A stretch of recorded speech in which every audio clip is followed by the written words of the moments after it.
Taxi FM. 10, 9, 8, 7, 6, 5, 4, 3, 2, 1. Vous écoutez Taxi FM, musique, sport, information. Toutes vos passions sont forcément sur Taxi FM.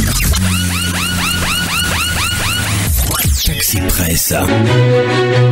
Retrouvez tous les jours de 11h à 12h45 Eric Gatan et ses confrères à bord du taxi de la mi-journée. Informations exclusives et coulisses de l'actualité tout azimut. Nos éditorialistes décryptent et commentent l'univers de l'actualité sans concession et sans langue de bois. Taxi Presse, tous les jours de 11h à 12h30 avec Eric Gatan.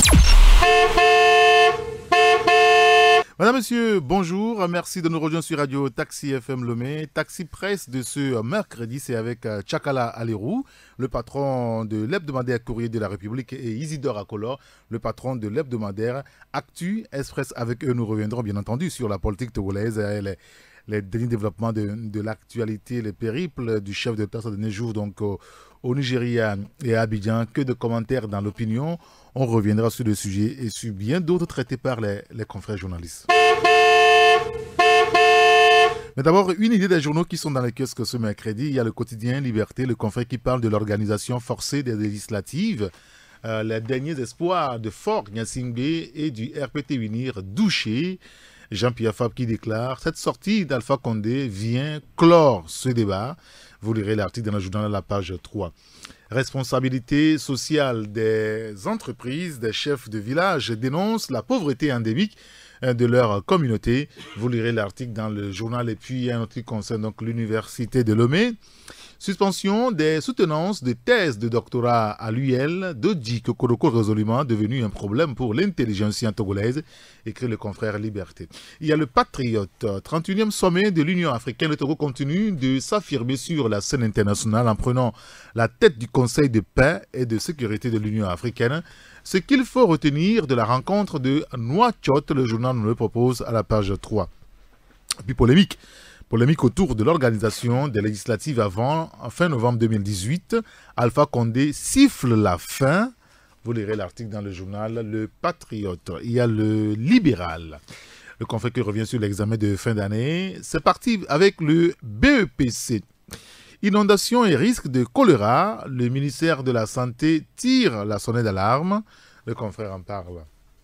Il y a le quotidien Togo Matin.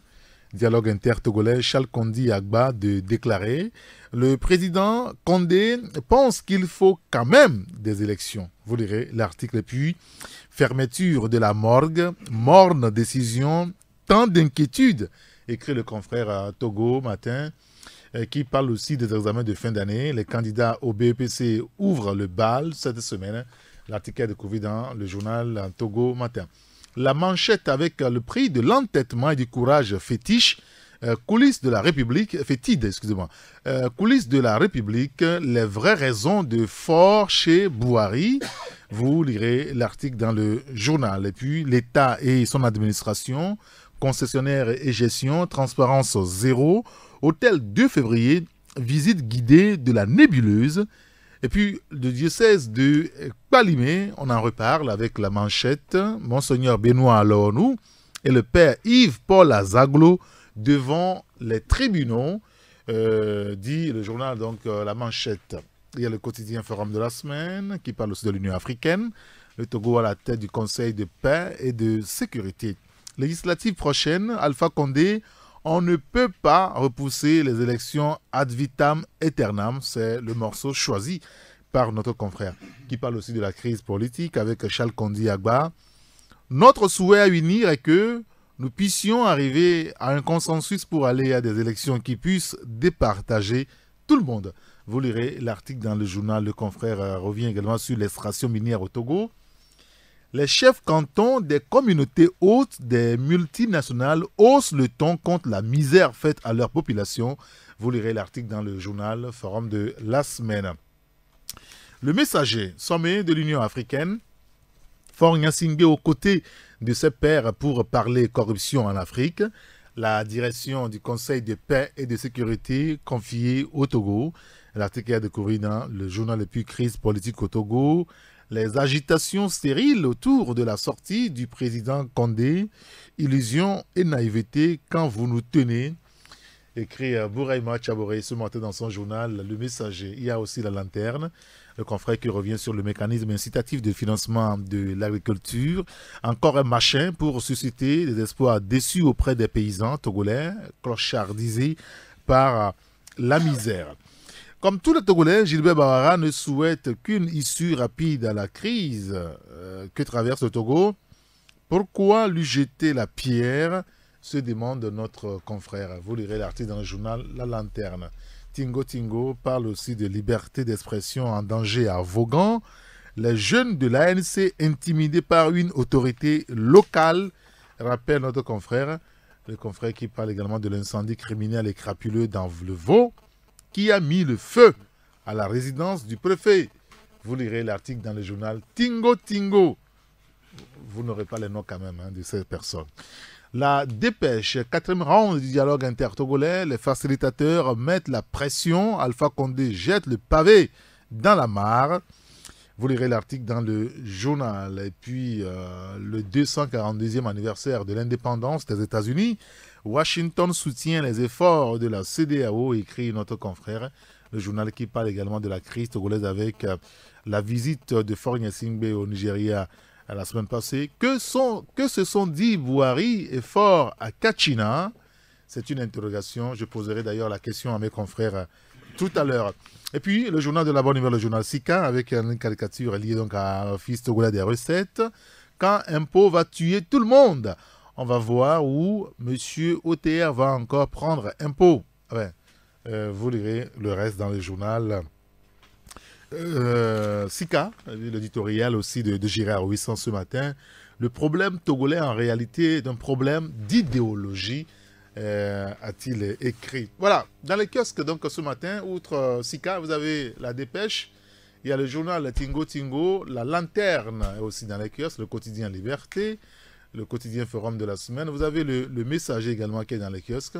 Il y a le Libéral, il y a le quotidien Togo Matin. Vous avez le journal voilà, Libéral. Il y a aussi le Patriote qui est dans les kiosques, ainsi que le journal La Manchette. Bonjour, bonjour à tous. Merci de nous rejoindre sur Radio Taxi FM à la 93.1 FM à Lomé. Bonjour mon grand citoyen d'État Tchakala Leroux. Bonjour Saint-Éric, bonjour à tous les grands citoyens d'État. Et à tous les grands citoyens d'État. Merci de nous avoir rejoints. Bonjour mon grand citoyen d'État Isidore Akolor. Bonjour Eric, bonjour à toutes et à tous. Malheureusement, ce matin, nous n'aurons pas Olivier Adja et Sam Diobon comme prévu, puisqu'on l'avait annoncé le matin. Mais on va y aller quand même. Et ce communiqué du ministre de la Santé et de la Protection sociale en date d'hier, les confrères, certains sont revenus sur le sujet ce matin. La morgue du CHU Sylvanus Olympio qui sera fermée. Le ministre précise qu'il y aura des travaux de réhabilitation qui vont démarrer le 16 juillet prochain pour une durée de 3 mois. Alors, pour pouvoir permettre que les travaux se déroulent convenablement dans la quiétude, eh bien, le ministre de la Santé demande aux parents, aux familles des parents des défunts, de venir chercher les corps des défunts à la morgue du CHU Sylvanus Olympio au plus tard le samedi 14 juin, c'est-à-dire 2 jours avant le début des travaux au niveau de la morgue de Lomé. Le confrère Togo Matin, ce matin, évoque justement le sujet fermeture de la morgue, morne décision, tant d'inquiétudes. Est-ce que vous comprenez, Tchakala Alero, l'inquiétude dans l'opinion depuis hier par rapport à une telle décision? Oui, absolument. Cette inquiétude est toute légitime. Et combien de morgues privées avions-nous ici dans la capitale? Et la morgue du CHU Sylvanus Olympio, c'est cette morgue de référence C'est vrai qu'elle a pris de l'âge et elle a besoin d'un coup de pinceau et de tout remettre à neuf. Mais est-ce qu'on a pris soin? C'est que, bon, on a demandé aux gens de disposer seulement de quelques jours. Aujourd'hui, nous sommes au 3, au 4, et ils n'ont que 10 jours pour aller récupérer les corps. Et quand on sait quand on a un corps et toutes les taxations qu'il faut faire avant l'inhumation de ces corps-là, ça veut dire qu'on est en train de presser les gens. Ou est-ce que ces parents dont les dépouilles sont là-bas, qu'est-ce qu'ils peuvent faire en 10 jours pour récupérer les corps ou bien les mettre dans des morgues privées? Parce que là, je crois que c'est le ministre les convie à se référer aux morgues disponibles, hein, notamment celle du CHR à Lomé Commune, CHR à Tchévier, à Takwame, CHP à Néron et autres, hein, pour d'éventuelles demandes de conservation justement de ces corps. Oui, bon. Il faut peut-être précipiter les funérailles. Mais ça ne se fait pas comme ça, on n'improvise pas comme cela. Ça a été toujours fait. Bon, les musulmans, ça passe. Parce que le ministre, il est musulman et qu'on ne garde pas les corps. Dans ce sens, bon, il ne mesure pas l'ampleur de cette note qu'il a sortie. Il n'a qu'à le se référer aux autres. C'est enterrer un corps aujourd'hui, c'est des tractations. Peut-être que certains enfants ne sont pas ici, ils se sont donné un temps avant de venir et conduire leurs parents décédés avec tous les honneurs, avec tout le faste possible. Maintenant, on va jusqu'à nous parler de la mort d'Atakpamé. Vous vous imaginez ce que cela peut induire comme coup?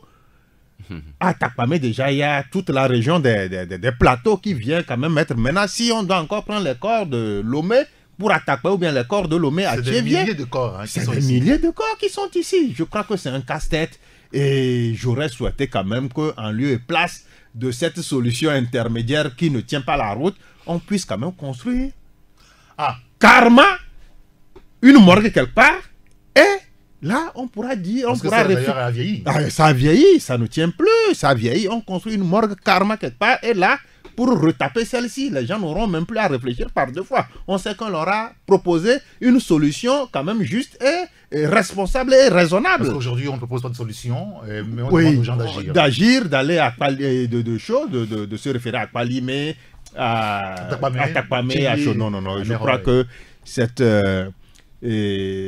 décision est très contestable. Elle ne m'agrée pas, mais je ne sais pas comment les parents vont s'y prendre. Isidore, quel est votre avis sur ce sujet-là? Non, c'est une décision impopulaire et ça crée des remous partout. Quand on sait que parfois les gens laissent leur dépouille 3 mois, voire même 4, avant d'organiser les funérailles, quitte à ce que un enfant qui est aux États-Unis ou je ne sais où, puisse revenir rendre ces derniers hommages à ses parents. C'est regrettable qu'on en soit arrivé là sans voir les contours même de cette décision. Et Tchakala le disait tout de suite, 2-3 semaines c'est trop peu pour qu'on puisse enlever les corps. Mais en enlevant les corps, vous voyez, non, même pas 2 semaines, 10 jours. 10 jours, oui, 10 jours. Mais alors là, vous savez, pour transporter un corps d'une préfecture à une autre, il faut un permis. Non, ici le permis sera facile à avoir. Non, ce n'est pas évident. Ce n'est pas évident. Est-ce que c'est l'autorité qui va délivrer les permis pour que les gens puissent envoyer les dépouilles de leur... L'autre morceau aussi, comme ce sera dans la précipitation, est-ce qu'il n'y aura pas d'erreur sur les dépouilles? Sur les dépouilles, il peut y avoir beaucoup d'erreurs. Et même, il y a des gens même qu'on conduit là-bas qui n'ont pas de référence. Et... Voilà, les fausses communes sont les fausses communes, d'accord, les fausses communes. Mais la solution, je crois qu'elle est toute trouvée. Il y a encore assez d'espace au niveau du CHU Campus et qu'on construise une nouvelle morgue et quitte à retaper l'autre et pour que nous ayons 2 morgues là-bas et qui puissent suffire. Aujourd'hui même, c'est un secret de Polichinelle. Hein. Non, c'est plein. C'est plein et les gens préfèrent la morgue de, qu'on appelle-t-on, CHR de Lomé Commune par rapport aux soins administrés au corps. par rapport à ce qui se fait au CHU Sylvanus Olympio. S'il veut vraiment redorer le blason terni, il faut construire. Même, vous allez voir, les coûts de réfection de cette morgue, si vous allez dans les détails, vous verrez que ça peut permettre de construire une nouvelle morgue moderne et qui puisse contenir plus de... Parce qu'il faut aujourd'hui une morgue moderne quand même. Oui, il faut une morgue moderne. Parce qu'il y a de l'ancien. Il y a de l'ancien, c'est vétus. Quand vous y allez, c'est vétus. Oui, on veut rénover de toute façon. Non, rénover, vous allez voir les coûts. On s'y connaît aussi au Togo. Vous allez voir les coûts de cette rénovation vont dépasser, ce serait le double, même le triple de la construction d'une nouvelle morgue. Je mets au défi quiconque. Vous verrez, les ardoises. On verra très bien. Tchakala. Oui, mais je ne sais pas comment est-ce que les gens font leurs calculs. Cette morgue a été construite il y a plusieurs décennies. C'est plus de 50 ans. Et à l'époque, la population de Lomé, vous savez ce qu'elle était. Oui, bien sûr. On n'excédait pas les 300 000. Et aujourd'hui, au-delà de 2 millions. Nous sommes au-delà de 2 millions. Donc ça veut dire que cette morgue-là n'a pas sa place d'être. Carrément, ce n'est même pas une question de réflexion de la morgue. Il fallait ériger une autre morgue, respectant les normes modernes et mieux encore, respectant aussi la population, le taux. Parce que la population, elle a cru. La densité. La densité de la population, ce que les gens doivent aujourd'hui faire, les autorités, ce n'est pas se replier derrière une contractualisation et essayer de faire du replâtrage. Parce que justement, ça soulève une autre question. Aujourd'hui, certains de nos compatriotes, quand on jette un regard sur les réseaux sociaux depuis hier, semblent dire qu'il y a des problèmes pressants dans les centres de santé au Togo. Au lieu de régler ces problèmes, on s'intéresse aux morgues ou à la morgue. Est-ce qu'ils ont raison? Moi, je ne vois pas le problème de cette façon. Parfait. Parce que la morgue aussi fait partie des édifices que... Oui, est-ce que c'est urgent? Oui, c'est urgent. Puisque quand quelqu'un venait à mourir dans un hôpital, il faut qu'il soit quelque part. C'est important. Ça fait partie même des édifices pour un centre hospitalier digne de ce nom. Non, le problème est ailleurs. Je pense qu'il faut reconstruire une nouvelle morgue d'une grande capacité, compte tenu de la densité de la population loméenne aujourd'hui. Et pourquoi pas doter les autres CHR de morgues dignes qui respectent les normes. Je vois, c'est très important. Mais ça n'enlève pas la question posée par les populations pour pouvoir revoir les maternités, tout ce qui... La qualité du soin, c'est criade. Les gens n'arrivent pas à s'en sortir. Vous allez aujourd'hui, on parle de contractualisation, c'est ça, non? C'est bien ça. De CHU, Sylvanus Olympio. Les gens rechignent à y aller parce qu'il faut une longue queue et pour avoir d'abord, comment appelle-t-on, le bon. Et en ce moment-là, le malade souffre et même jusqu'à perdre sa vie. Je veux aussi avoir l'avis pas normal. Tchakala sur ce sujet, les soins de santé dans nos centres hospitaliers. On n'a pas encore trouvé une solution définitive. On s'intéresse à la morgue, aux morts. Les morts sont-ils devenus plus importants que les vivants qui ont besoin de soins? Est-ce qu'il faut poser la question en ces termes? Non, les morts aussi ont besoin de très grands soins. Vous savez, quand quelqu'un meurt, et quand vous allez là-bas pour trouver une place, quand on ne vous en trouve pas, et qu'on laisse le corps traîner comme ça, c'est un autre souci aussi que vous avez. Donc, vous voyez celui-là avec qui vous avez fait ensemble, celui-là qu'il a été entouré de tous les soins, qui meurt maintenant, et qu'on le laisse dans un piteux état, on vous dit que non, il n'y a pas de caisse de casier vide, il n'y a pas ci et ça. Donc, c'est un autre traumatisme. Je crois que réfectionner la morgue aussi, ça fait partie des innovations qu'on pouvait apporter pour que toute la chaîne depuis le malade jusqu'à ce que, bon, au cas où il mourrait, on puisse aussi le caser là où il y a cette décence-là. On peut quand même respecter l'intimité de ces défunts-là. Donc, je crois que c'est intimement lié. On ne saurait sublimer l'un par rapport à l'autre. Mais ce qui compte faire, c'est que si toute la chaîne aussi peut prendre un coup de neuf, là, on ne s'inquiéterait pas. Mais moi, je souhaiterais quand même qu'on érige carrément une nouvelle morgue. Et puis, bon, cet hôpital là-bas, vous voyez un peu, non? Il y a de l'espace à Lomé. On nous a parlé de... C'est sous-exploité, mais il fallait quand même délocaliser ça carrément. Et puis on transforme ça là aussi à un autre centre. On nous a parlé d'un centre de référence qui doit être construit. On attend toujours. Parce que ça, c'est du dépassé, franchement. Il faut quand même, si on veut quand même rendre des soins de qualité, donner des soins de qualité à la population togolaise, je crois qu'il y a urgence à ce que cet hôpital de référence là soit érigé. À défaut de trouver d'espace, le CHU Campus regorge beaucoup d'espace. On peut ériger une morgue là-bas, moderne. Oui, Campus, non? Oui. Oui, il y a de l'espace. Il y a de l'espace. Pourquoi ne pas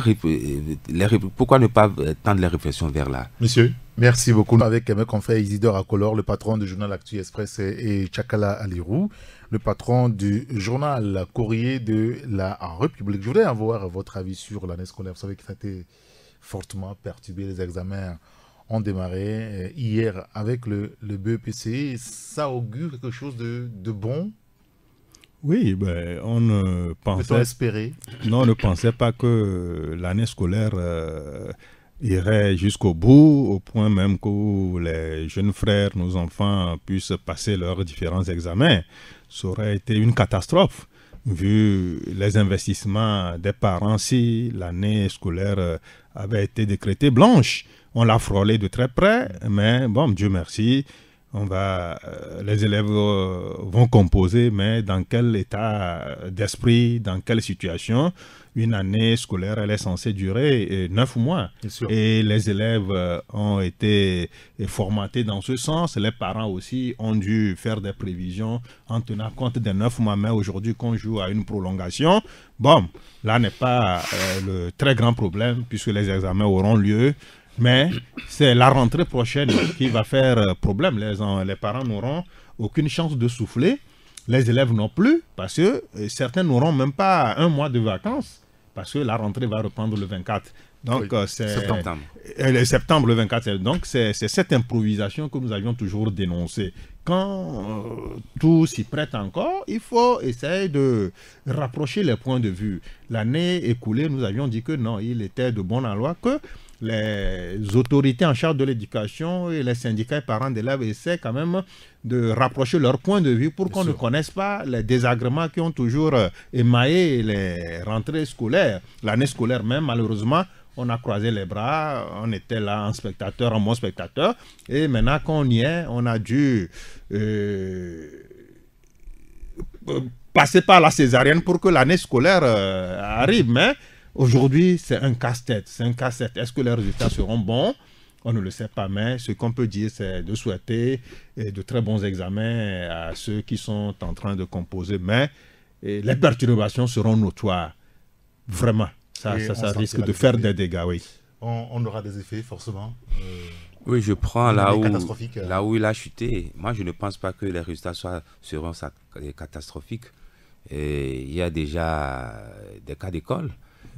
Quand l'année est plus perturbée, c'est là où on retrouve des taux de réussite les plus élevés au Togo, pour donner l'impression que bon, pardon, les mouvements ou les sautes d'humeur n'ont pas entaché l'année. C'est là où le bas blesse, et jusqu'à revenir à 8 de moyenne pour pouvoir délivrer un diplôme au rabais. Et à nos enfants, c'est ça qui est dommage. Et nous sommes toujours dans cette logique. Et vous vous souvenez, le professeur Tchakpele, avec tout le respect que je lui dois, avait une fois déclaré que bon, aux enfants, que mais les sujets ne porteront pas sur les chapitres qui n'ont pas été étudiés en classe. Et là, quand un élève réussit à un examen, mais il va traîner des tares. Bien sûr. Il va traîner des tares et ça va le rattraper. au cours de son cursus scolaire. C'est là où le bas blesse. Et aujourd'hui, le diplôme togolais n'est plus coté dans la sous-région et c'est ça qui me fait très mal. Vous voulez ajouter un mot? Allez-y. Oui, mais dans les années 90, il y avait plein d'étrangers qui venaient quand même au regard de la prestation, de la qualité de l'enseignement. Mais aujourd'hui, si on est un tout petit peu le campus, vous n'en verrez plus. Les gens préfèrent rester chez eux parce qu'ils ont eu à prendre une certaine ascendance par rapport à cette qualité-là sur le Togo. Donc, je crois qu'on parle de baisse de niveau, que les élèves n'ont plus ce niveau-là. Mais à qui la responsabilité? À ces premiers responsables du système éducatif qui ont été, ma foi, négligents par rapport à leurs responsabilités qu'ils devraient prendre à un moment. Quand ça ne va pas, ça ne va pas. Mais on ne va pas aujourd'hui pointer du doigt un doigt accusateur en direction des syndicats. Ce que les syndicats réclament, c'est tout à fait légitime. Et ça ne datait pas d'hier. Ça fait plus de 6 ans, au point même que le président de la République, vu l'ampleur de la situation, a parlé des états généraux qui n'ont jamais eu lieu dans ce pays. Donc il faut aujourd'hui profiter de ne serait-ce que des 2 semaines ou même 3 semaines de vacances là pour quand même rapprocher les points de vue. On a parlé la dernière fois le vote de la loi sur pour les enseignants là. Le statut particulier, oui, ça engage beaucoup de choses. Est-ce qu'on serait prêt à offrir tout ce qu'on a mis dedans à cette rentrée-là aux enseignants? Vous avez envie de dire qu'on est en train de préparer une nouvelle année chaude? Ah oui, mais il faudrait. Parce que quand on prend des engagements comme tel... Il faut les respecter. Il faut les respecter. Il ne faut pas attendre le jour de la rentrée d'abord avant de courir de gauche à droite pour sauver ce qui peut l'être. Donc, ces vacances, mais si brèves soient-elles, on doit profiter quand même pour rapprocher les points de vue et essayer de sauver ce qui peut l'être. Sinon, c'est éprouvant pour les enfants, c'est éprouvant pour les parents d'élèves et c'est éprouvant même pour les enseignants. Donc, il faut quand même abréger ce chemin de croix-là qu'on leur inflige tout le temps. On parle politique maintenant avec les discussions.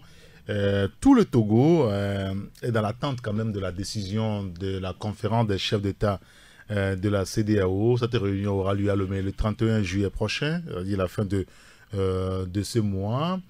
Qu'est-ce qu'il faut attendre finalement des chefs d'État de la sous-région qui n'ont pas envie, et ça ils l'ont dit à plusieurs reprises, ils n'ont pas envie que le Togo soit un foyer de tension de plus dans la sous-région? Qu'est-ce qu'on peut attendre d'eux aujourd'hui? Non, il faut se référer au protocole additionnel de la CEDEAO pour savoir ce qui va se dessiner. N'empêche ce que les gens puissent dire ou faire croire à l'opinion que la souveraineté du Togo ne sera pas entachée. Je ne le pense pas. Parce que nous sommes dans une communauté et quand vous êtes dans une communauté, il faut se conformer aux règles de la communauté. Oui. Et le Togo est un cas atypique. Et c'est le Togo et la Gambie qui avait refusé, de Yaya Jammeh qui avait refusé de signer le protocole additionnel. Et aujourd'hui, la Gambie s'est sortie des affaires. Et c'est le Togo qui est dans la boue et le dernier de la classe. Et on ne va pas laisser indéfiniment le Togo dans cette situation. Donc, moi, je pense que on attend de voir ce qui va se passer. Seulement, on nous a donné, comment dirais-je, un temps de répit pour pouvoir nous ressaisir et de s'entendre sur le minimum pour qu'on dise que, enfin, les Togolais se sont parlé et se sont entendus sur le minimum. Mais voilà que les interprétations, juste le communiqué qui était clair, limpide comme l'eau de roche, a subi des interprétations différentes et qui t'a fait croire aux gens que la CEDEAO voulait coûte que les élections législatives soient organisées en novembre. Il y a eu le recadrage à peu près du président. Est-ce qu'on a besoin de ça? C'est ça la mauvaise foi. C'était pas bon pour Alpha Condé de préciser la pensée quand même? Non, pas Alpha Condé. Oui, c'est nos acteurs, surtout le ministre Ibel Bawara. qui avait enfariné tout le monde, disait que bon, c'est ça, la CEDEAO avait dit. Ben, je me disais que, mais est-ce que c'est le français que j'ai appris à l'école primaire, que lui aussi comprend comme ça? On parle quelque part d'un souhait. Un souhait reste un souhait, ce ne sont pas des injonctions. Et vous avez vu les tintamarres qu'il y avait eu autour de ça, et qui a poussé l'opposition, le C14, a dit que bon, jamais on a demandé d'aller aux élections, et il a fallu que Alpha Condé fasse explication des tests à toute la classe togolaise. C'est honteux. En tout cas, c'est aberrant, c'est une aberration. Pardon, c'est une honte nationale. Pour moi, c'est une honte nationale. Il y a le professeur Charles Kondi Agba, dans les colonnes du journal Togo Matin ce matin, qui dit que le président Condé pense qu'il faut quand même des élections. Personne ne refuse les élections. Personne ne refuse les élections. Sauf que il y a des préalables. Ces préalables sont quoi? C'est les réformes institutionnelles et constitutionnelles et de la révision du cadre électoral et la révision même de la liste. Oui. Vous vous souvenez, quand en 2015, l'OIF était venu, il a vu que le fichier était corrompu, et pour pouvoir corriger ce fichier, il faut 6 mois.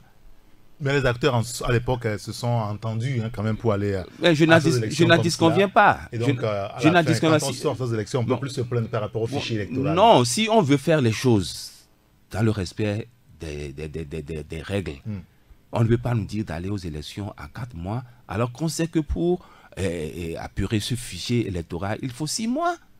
Voilà où il y a les incongruités. Et heureusement, ça a été dit que c'est un souhait, c'est une date indicative. Et je pense que il revient maintenant à nos autorités de prendre la mesure de la chose, et convier l'opposition à voir comment on peut progressivement commencer d'abord à mettre sous éteignoir cette CENI qui, à la hâte, préparait les élections en catimini avec GTS et autres là. Écoutez, tout à l'heure, je vous demanderai votre avis sur le périple du chef de l'État. C'est vrai que dans l'opinion, beaucoup de commentaires, beaucoup d'analyses sur le sujet. Mais Tchakalapa rapporte donc au développement de l'actualité politique au Togo avec la médiation. Quelle est votre analyse, votre commentaire? C'est vrai que vous avez été un petit peu dur, on a envie de dire, lundi dans votre parution. Non, je n'ai pas été du tout dur. À quel niveau? Non, j'ai relaté l'information telle que je les avais. Je n'ai jamais été dur. Je n'ai jamais été contre tel ou tel autre bord.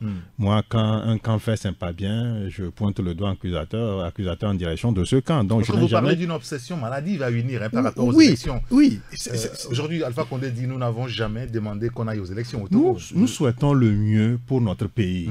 Nous sommes quand même mal à l'aise que toutes les fois on parle de notre pays, que bon, la classe politique n'arrive pas à s'entendre, qu'il y ait des interprétations tendancieuses au nom des intérêts de certains. Donc c'est ce qui frustre un tout petit peu. Quand on est Togolais, quand on est ce patriote-là, on ne peut pas être heureux par rapport à ce spectacle-là que la classe politique togolaise nous offre. C'est vrai, si les élections étaient les ultimes portes de sortie de cette crise-là, on n'en serait pas là à parler de crise.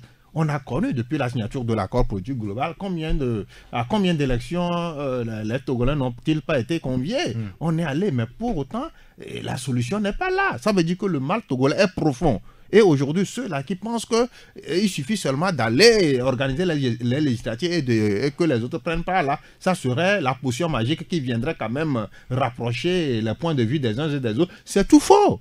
C'est tout faux. La dernière fois, je suis un peu peiné que ce soit l'aspect élection seulement que les gens ont pris et qu'ils sont en train de brandir comme si c'était un trophée de chasse. Quand les médiateurs sont venus, ils ont discuté et beaucoup de points ont été retenus. Quand on parle de tout faire pour que l'état d'urgence qui frappe certaines préfectures soit levé et que les gens puissent s'entendre pour que la crise togolaise soit résolue, pour que la quiétude puisse revenir, je crois que c'est cet aspect. Mais les réformes, ça s'impose. Qu'on le veuille aujourd'hui ou pas, les réformes s'imposent à tous les esprits. si en 2006, on n'a pas pu mener à bon l'accord politique global, c'est ça qui nous rattrape aujourd'hui. Et aujourd'hui, on ne saurait, pour encore de longs mois ou de longues années, passer ces réformes-là comme ça, en perte et profit. On finira toujours un jour par nous retrouver autour d'une table pour penser ces réformes-là à opérer. Donc, je crois que, Dieu merci, le recadrage est venu d'un acteur qui a pris part aux discussions au Catherine Rond la dernière fois, parce que face aux interprétations tendancieuses, certains disent on s'est entendu, on doit aller aux élections, mais Alpha Condé, le président, Nana Akufo-Addo n'ont jamais parlé les choses. Ils ont utilisé un langage diplomatique qui est accessible quand même à tous. Il est souhaitable quand toutes les conditions sont réunies, quand les réformes seront opérées. Et au même moment où on nous parle des élections, les clivages sont quand même très prononcés. Hein. Les clivages sont au niveau des acteurs. Sur des questions de la représentativité ou de non-représentativité de Faure Gnassingbé, c'est là où il parle de position tranchée. C'est le fond même du problème togolais. Bien. Et ça, on attend l'antidote qui nous sera inoculé le 31 juillet. Le 31 juillet. Oui, quand on parle des élections, qu'il est souhaitable qu'on aille aux élections, mais vous ne voyez pas qu'il y a antinomie quelque part. Au même moment, on demande à l'organe censé d'organiser cette élection d'arrêter ces travaux. Au même moment, certains disent que non, on nous a demandé. Comment se fait-il qu'on demande à la CENI d'arrêter? Et au même moment, qui va organiser alors? Le recensement doit se faire, le fichier doit être épuré. C'est beaucoup de choses à faire et on ne saurait tenir. D'ailleurs, certains acteurs politiques, notamment Gérard Raja et d'autres, sont sortis pour dire que ce n'est pas faisable. C'est-à-dire que si on s'entête à aller à ces élections, on risque encore d'exacerber la crise que nous vivons. Parce qu'il faut aller aux réformes. Il faudrait que tous les acteurs s'entendent sur le juste essentiel. Qu'il y ait ce consensus-là qui devrait permettre à tous les acteurs politiques d'aller. Ça fait 10 mois quand même qu'ils ne se sont jamais entendus sur rien du tout. Mais la faute à qui? Oui, mais c'est-à-dire que si pendant 10 mois, des gens ne se sont jamais entendus, pourquoi ça vous voulez qu'ils s'entendent en moins de 2 mois, finalement? Mais c'est pourquoi la CEDEAO sera obligée d'imposer des trucs à notre pays. À partir du moment où les acteurs politiques togolais ne s'entendent pas sur ce qu'il faut pour enclencher une nouvelle dynamique porteuse, mais on est obligé de subir. On fait partie d'un espace et on ne doit pas enfreindre les lois qui régissent cet espace communautaire ensemble. Donc il faudrait quand même que les gens se disent que nous nous apprêtons après le 31 juillet là, à subir le diktat de la CEDEAO et nous l'aurons voulu. À partir du moment où on a pris 10 mois à tourner en rond, à ne pas s'entendre sur ce qu'il faut pour que le dégel se fasse dans le pays, et on va subir. Donc la faute ne serait pas à la CEDEAO, mais la faute serait aux turpitudes que les acteurs politiques ont toujours mis au devant. Non, j'ai toujours donné cette caricature. Ils disent que bon, les Togolais nous comportons comme des adultes incapables. Et quand un adulte incapable Pourquoi vous dites qu'on se comporte comme un adulte incapable? Parce qu'on n'arrive pas à trouver des réponses à nos problèmes, des solutions à nos problèmes. On parle de la politique. Ah bon, voilà. Et ça discute. Ça n'a jamais été d'accord sur certains sujets. Je n'en disconviens pas. Mais si vous enfoncez dans cette logique de pourriture, de pourrissement, on finira par vous imposer des choses comme des adultes incapables. C'est ça. C'est ce que nous allons voir bientôt. Et c'est une honte nationale que les Togolais n'arrivent pas à résoudre leurs problèmes. Et quitte à ce que la CEDEAO vienne dire que bon, voilà le chemin à suivre pour pouvoir sortir de la crise. Et je pense que nos aïeux vont se retourner par 2 fois dans leur tombe à entendre ça. Même Feu Adema, dictateur plutôt qu'il fut, par moment, il arrive à écouter son opposition. Mais ce que nous voyons aujourd'hui, tel n'est pas le cas.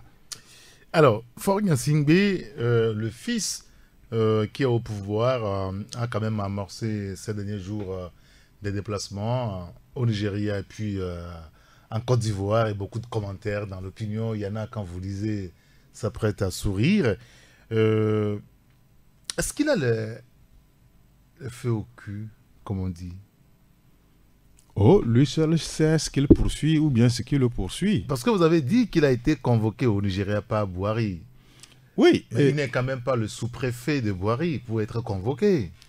Et vous savez, nul ne saurait aujourd'hui méconnaître la grandeur, la force, l'aura du Nigeria dans notre espace sous-régional. Ça, c'est ne pas reconnaître qu'il y a un géant. Oui, mais c'est un grand pays. C'est un grand pays, une référence. Par la taille de sa population. Non, mais aujourd'hui, c'est toujours comme les États-Unis qui décident de certaines choses qui s'imposent. C'est aujourd'hui que c'est comme l'Allemagne. L'Allemagne et la France, quand on veut décider de quelque chose dans l'Union européenne, c'est la France et l'Allemagne. Que ce soit clair. Donc, on est dans un espace commun.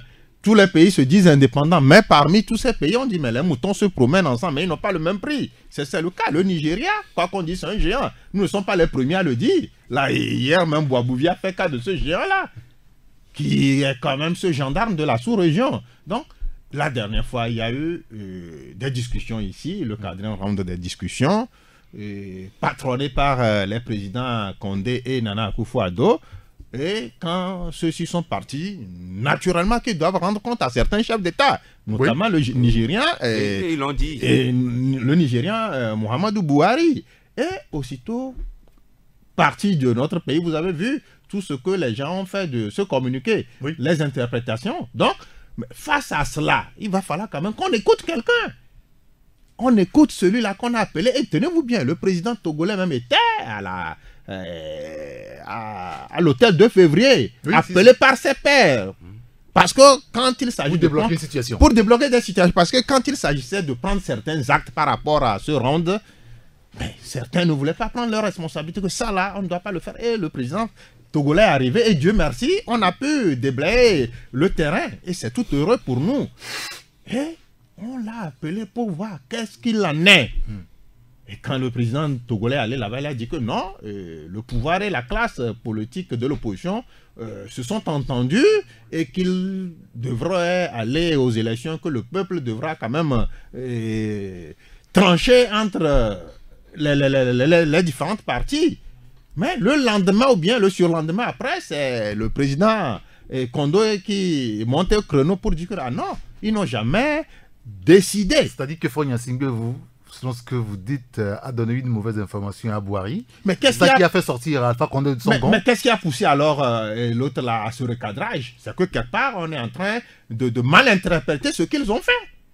Les gens ne veulent pas porter une lourde responsabilité devant l'histoire par rapport à certaines interprétations qui se feraient du communiqué de ce qu'ils sont en train de gérer. Ils ont été mandatés par leur père de la CEDEAO. Et si on vient maintenant à interpréter comme bon semble à certains quand le communiqué, alors que le communiqué il est là, il est clair, c'est écrit en français, c'est écrit en termes diplomatiques, il est souhaitable, ça veut dire qu'on vous enjoint d'aller à ces élections. Donc, si certains viennent quand même à prendre ce qui les arrange et à lancer le débat qui va encore peut-être braquer certaines positions, là, il est de bon ton que les gens recadrent le débat. Donc, c'est au regard des interprétations tendancieuses que certains font de ce communiqué-là que le président guinéen a dû sortir pour le recadrage. Et ce recadrage a eu le mérite quand même d'apaiser un peu une certaine tension qui naissait déjà dans le pays.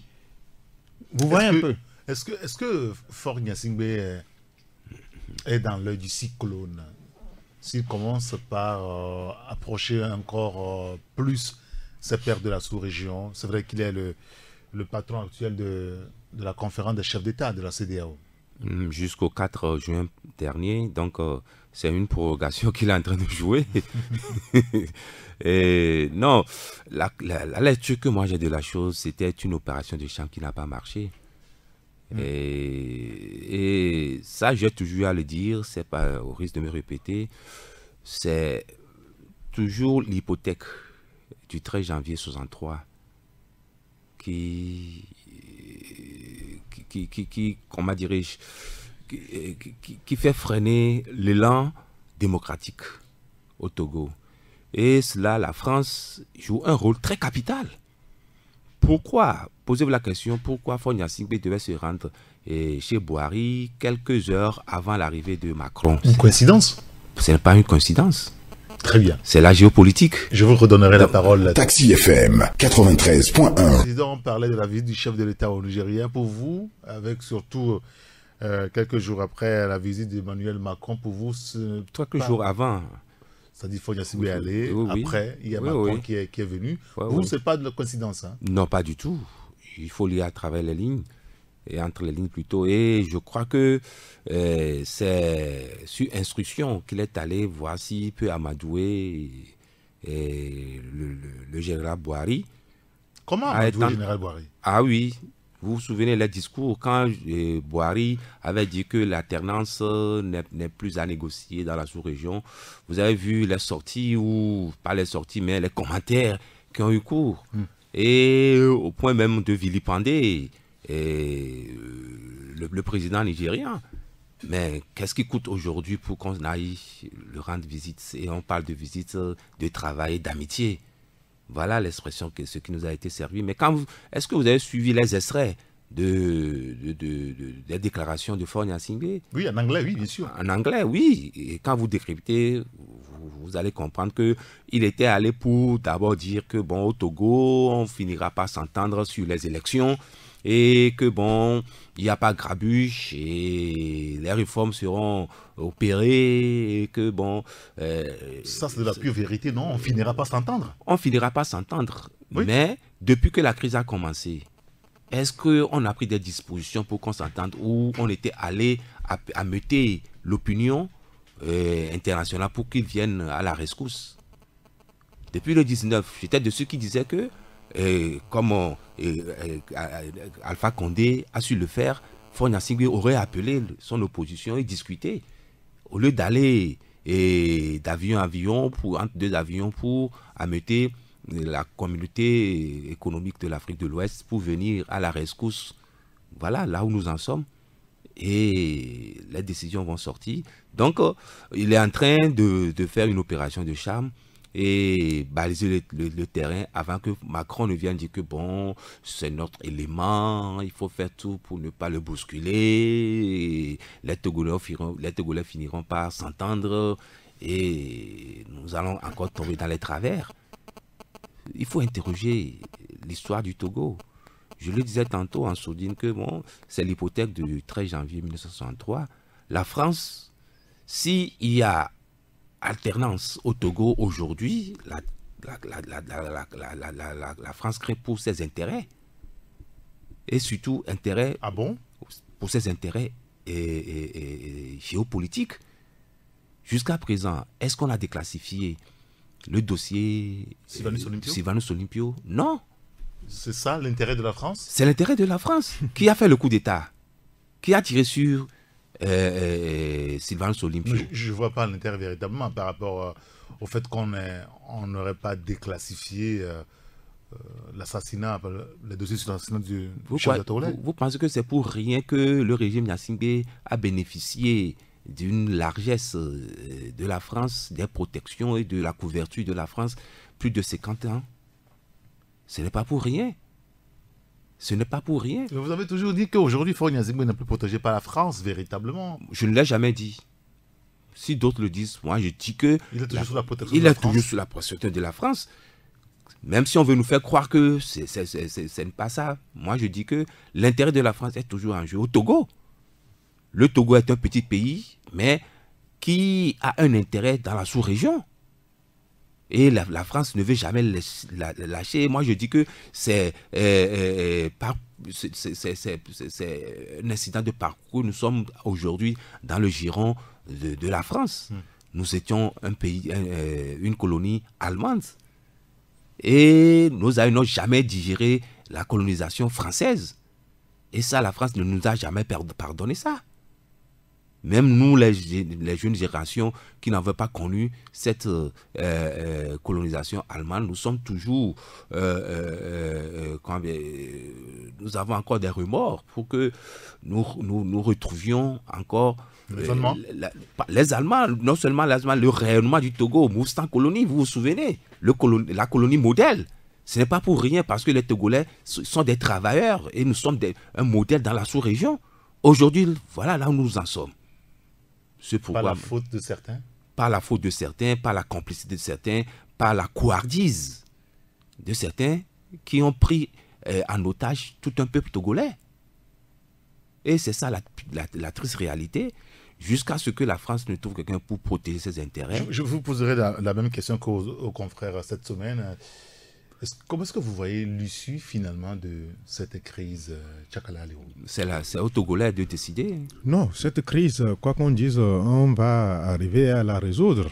Il y a des pays qui ont connu une pire situation que la nôtre, mais qui se sont relevés. Oui, mais est-ce qu'il faut connaître pire avant de régler le problème? Je veux dire par là que nous n'avons pas encore atteint quand même le seuil où le retour en arrière ne se fera plus, quoi. Quand même, il y a des gens qui sont au chevet du Togo, il y a des gens qui se dépensent à compter pour que la sérénité revienne dans le pays. Quand la CEDEAO a instruit le président Alpha Condé et Nana Akufo-Addo de venir, ça veut dire qu'on prend la crise togolaise au sérieux. C'est que cette petite tache noire qui se trouve être les 56 600 km, on ne voudrait pas que cette tache-là s'étende sur les autres. Et comme j'ai eu à le dire, c'est que on pense que le Togo est un petit pays, mais le Togo est un petit pays, mais ça fait partie du maillon d'une longue chaîne. Et quand ce maillon-là vient à ne pas bien se porter, la contagion se fait nette pour les autres. Donc, je crois qu'il faut aujourd'hui que les acteurs togolais et politiques togolais mettent de côté les petits calculs égoïstes et partisans. Il ne faudrait pas que la fixation soit faite sur un individu. C'est que pensons à la grandeur du pays. Est-ce que tout le temps, on va encore tout le temps parler politique alors que les autres sont en train d'avancer? Quand tu vas à Accra, le débat, c'est celui du développement. C'est vrai, ils ont des problèmes politiques. Hein? Partout, il y a cela. Mais dans les plus grandes démocraties, il y a de ces petits problèmes de choses. Mais on arrive à les transcender. Mais celui-là même qui est venu la dernière fois, chez nous ici, Alpha Condé, il a aussi des problèmes. Mais à un moment, il faut accepter, discuter de façon sincère avec son vis-à-vis, celui-là avec qui on ne s'entend pas. Mais au Togo, on ne le fait pas. Mais nous aurions cru que depuis que cette crise a commencé, le président togolais devrait quand même prendre langue, discuter, yeux dans les yeux avec son opposition.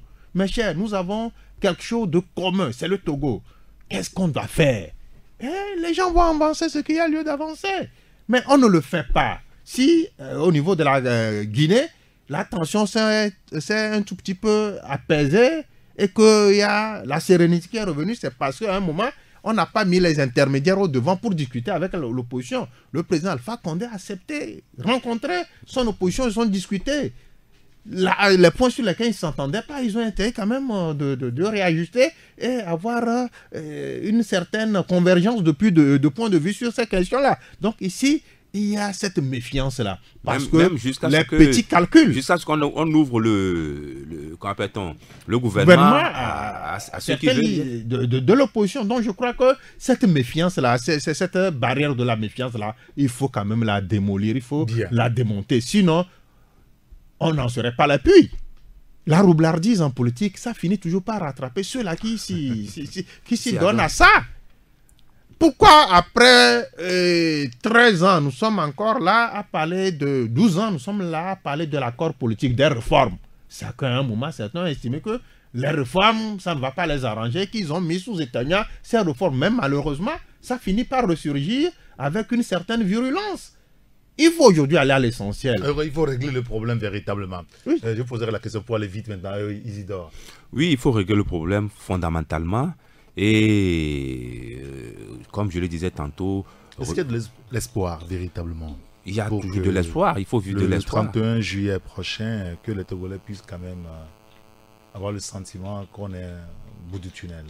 Non, le 31 juillet, on ne sera pas au bout du tunnel.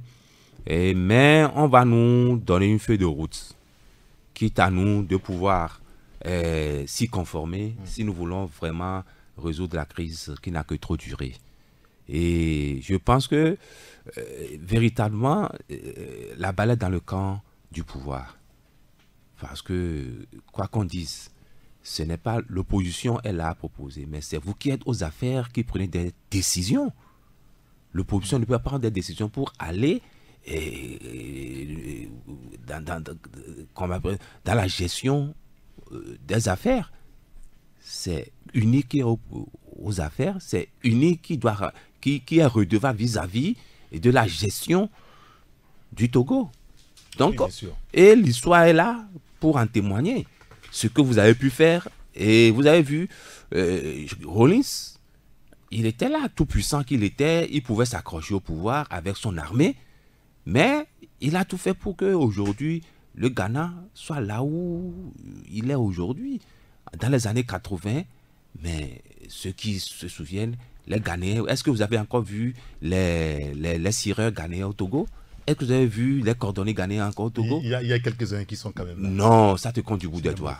Oui, mais il y en a Ça quand compte même du qui bout sont des là. doigts. En tout cas, Allez au Ghana, vous comparez le Ghana des années 90 au Ghana aujourd'hui, mais ils sont en avance parce que Rawlings s'est dit que bon, il va faire les réformes, il va mettre le pays sur les rails, la corruption avant, mais si votre poule même va au Ghana, quand il revient, vous devez l'égorger pour qu'il ne vienne pas corrompre pour les autres du poulailler.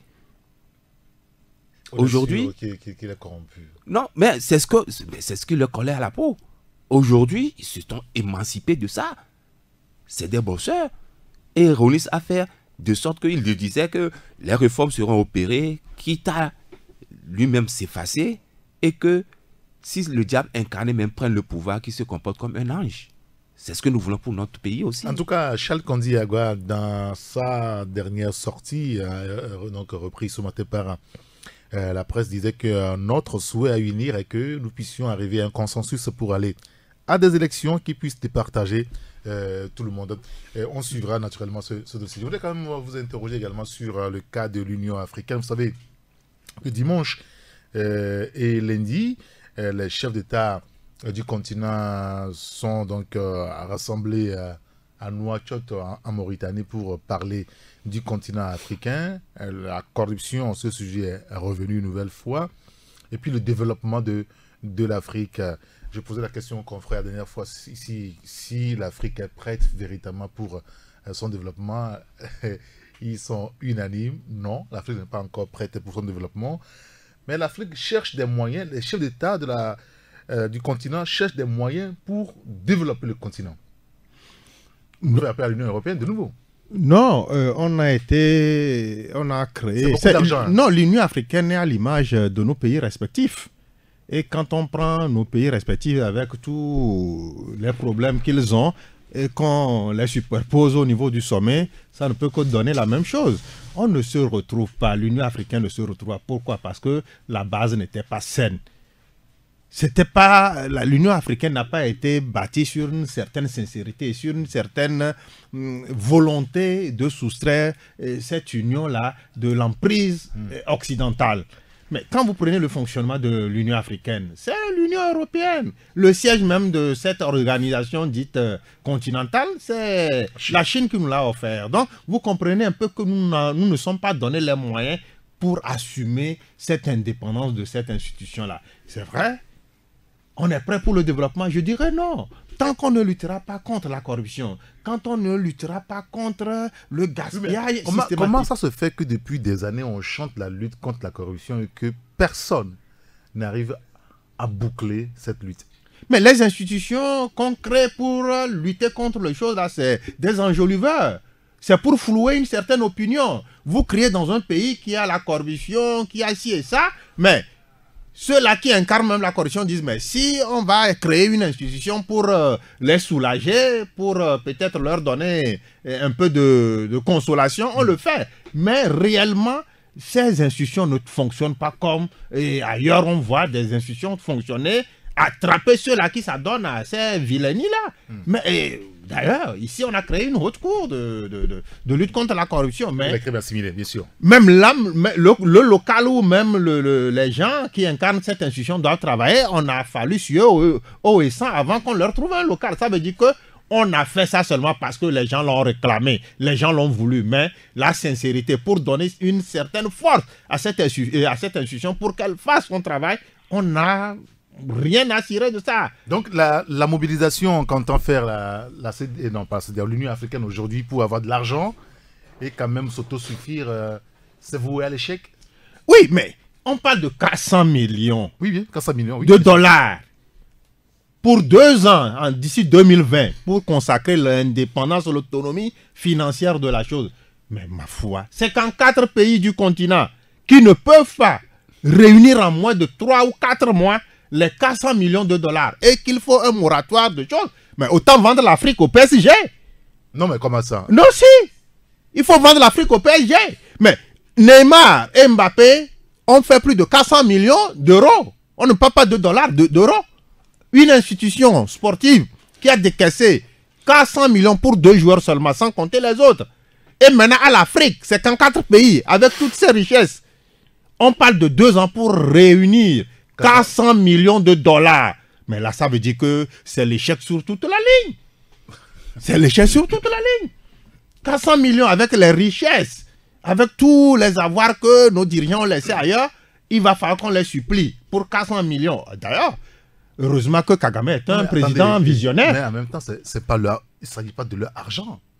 Il s'agit de l'argent des populations, des peuples. Mais vous pensez que nous ne souhaiterions pas que ces dirigeants-là utilisent l'argent-là pour assurer l'autonomie de l'institution continentale que de l'utiliser à des fins inutiles?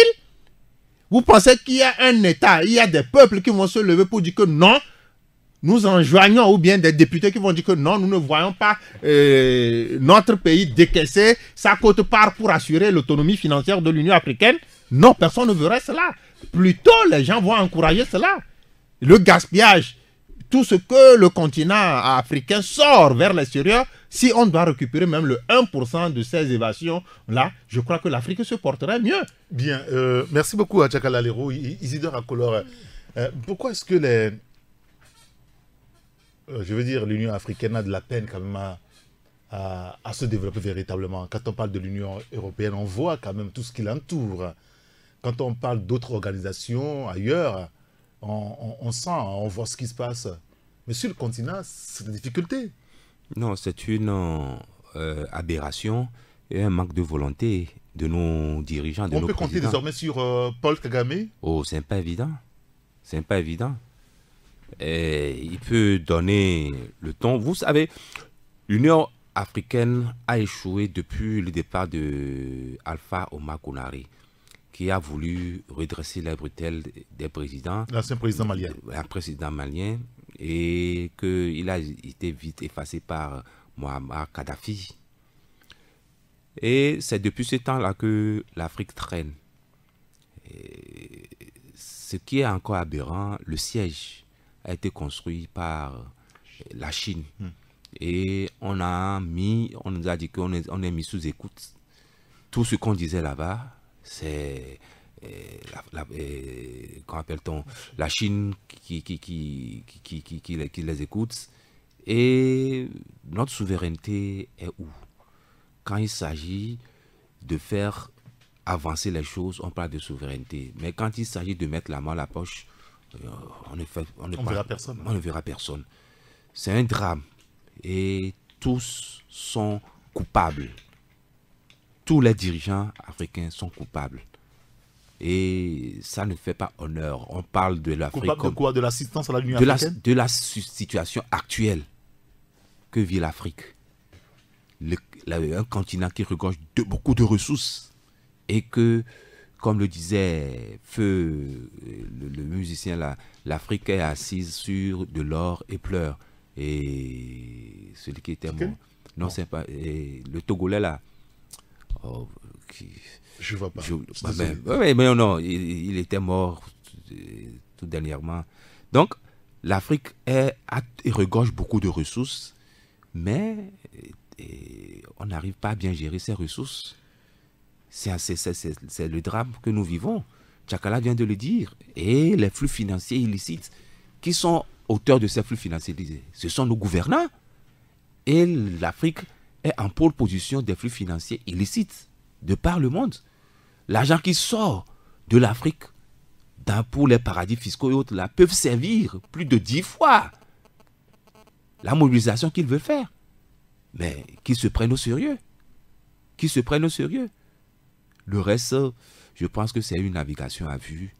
Et c'est pénible que l'Afrique soit à ce niveau, alors que la Chine, qui dans les années... Vous savez, désormais, enfin, on observe que depuis quelque temps, quand les chefs d'État du continent ou de la sous-région se regroupent pour des conférences, il y a des activistes qui leur lancent à peu près la pierre, que ça ne sert à rien, quand même, qu'ils se rendent compte, il faut qu'ils travaillent. Il faut qu'ils travaillent. Et dans les années 60, nous avons un PIB plus élevé que la Chine, que ces pays aujourd'hui qu'on appelle les BRICS.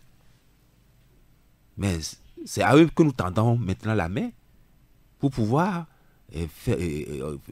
organiser nos conférences, pour pouvoir bâtir nos infrastructures et autres. Là, c'est une honte pour le continent africain. Tchaka.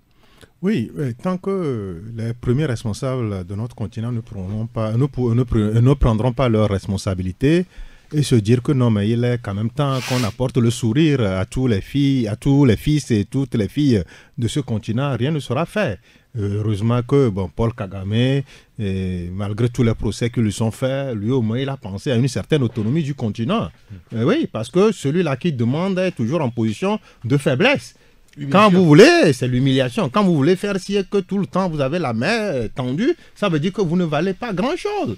Celui-là à qui vous demandez la peut se comporter de façon arrogante, peut toutes les fois élever la voix sur vous. Vous n'allez pas, à partir du moment c'est lui qui vous donne. Donc je crois qu'il faut aujourd'hui arriver à ça. On veut créer telle institution, il y a une petite crise quelque part, on veut gérer cette crise-là. Il faut recourir encore à l'aide internationale. Il y a même la famine chez nous, il faut recourir au PAM où les Occidentaux vont. Ça veut dire qu'on n'a pas évolué d'un iota. L'Afrique est en train de regresser et qu'est-ce qui est à la base de cela? C'est pas les ressources qui manquent. Quand vous prenez l'Algérie avec le gaz et le pétrole, quand vous prenez l'Angola, qui est le deuxième exportateur africain, quand vous prenez le géant nigérien, quand vous prenez même la RDC, dont le sous-sol regorge de tout, et dire qu'en Afrique, on ne peut pas maintenant, on veut taxer, on veut imposer une taxe sur les exportations de nos produits. Oui. Bon, tant mieux. Mais quand on vient à entourer nos exportations de toute l'opacité que nous connaissons, est-ce qu'on peut définir un chiffre?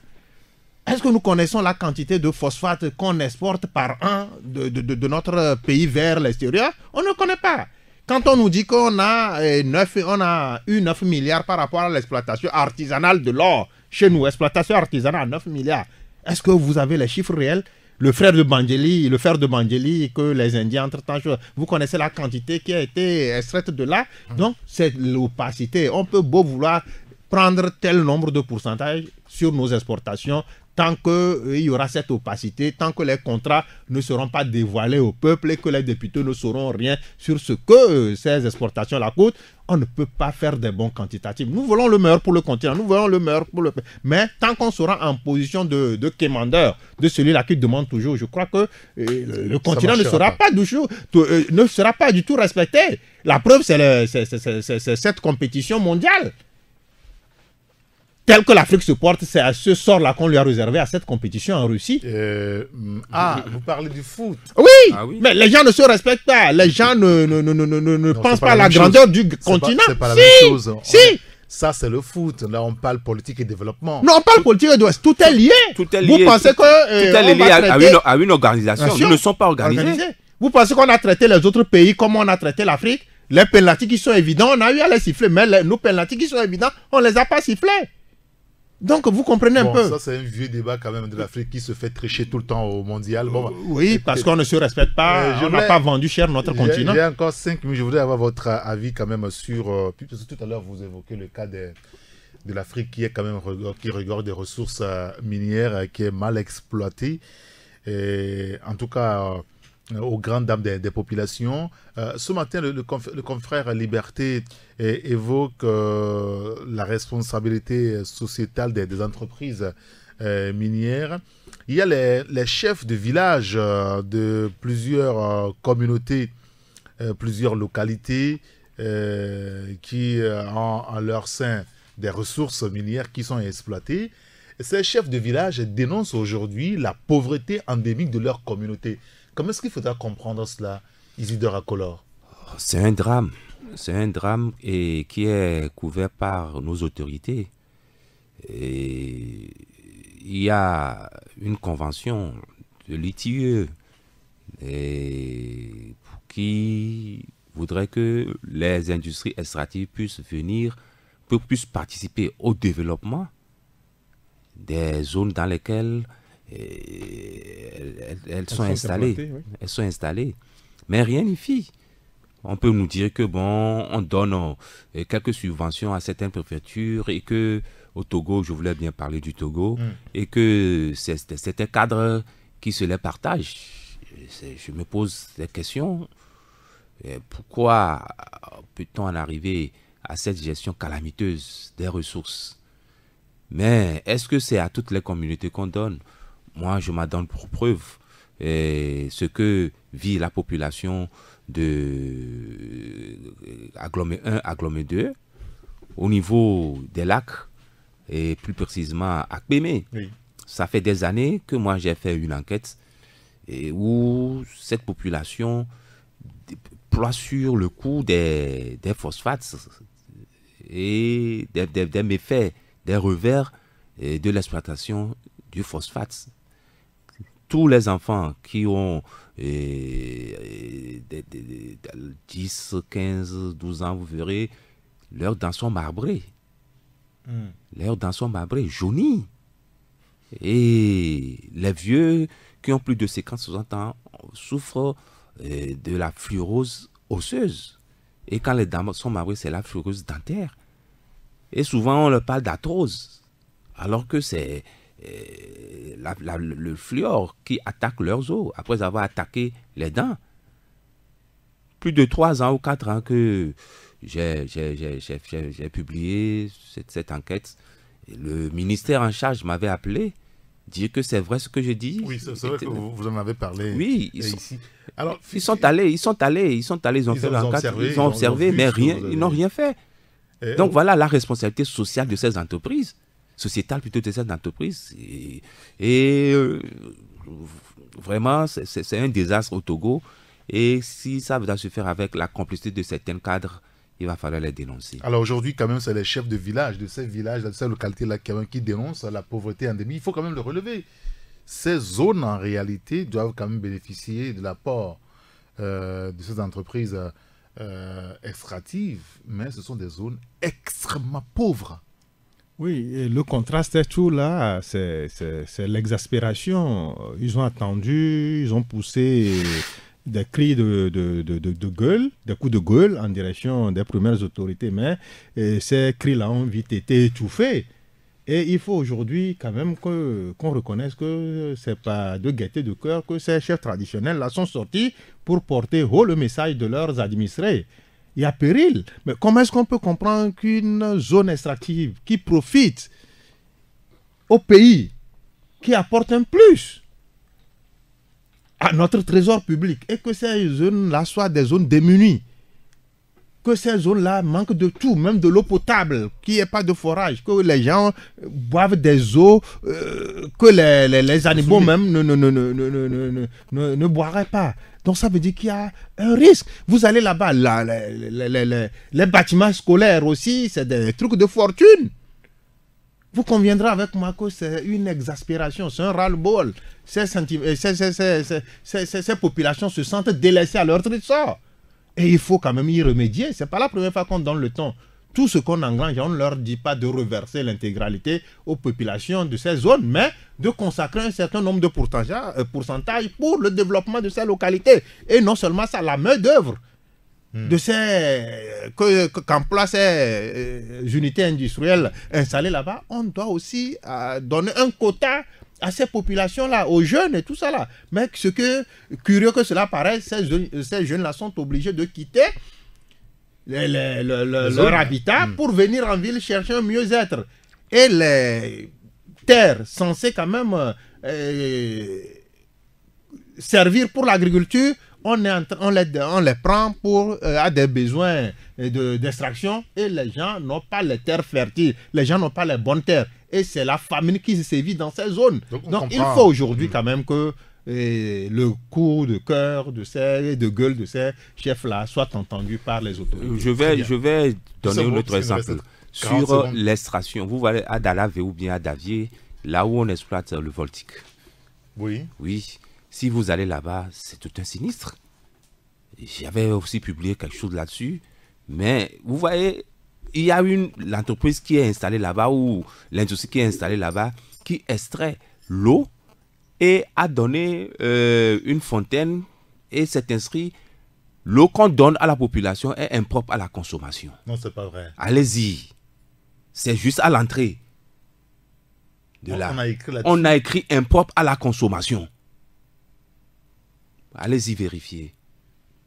Ça veut dire que, bon, vous pouvez vous en servir, mais si une maladie intervient, ce n'est pas la responsabilité. Nous déclinons notre responsabilité. Voilà. C'est ahurissant, c'est scandaleux. Oui, ça, non, je vous parle de voltique, allez-y. C'est scandaleux. À Davier ou à Dalavé, je ne sais plus où. On en a sur le sommet de qu'on appelle-t-on, d'Échevier. Je n'ai jamais peu avant, et qu'on appelle-t-on, le péage. Très bien, ben, écoutez messieurs, merci beaucoup, on va peut-être chercher à voir un peu plus dans cette affaire. Merci beaucoup Isidore Akolor. Je vous en prie. Juste que vous êtes le patron du journal Actu Express. Courrier de la République géré par Tchakala Alirou, mon grand citoyen d'État. Merci à Dia Prosper qui a assuré la coordination. Appelez-moi Saint Rigator. À demain. 93.1 Taxi FM, premier sur l'actualité.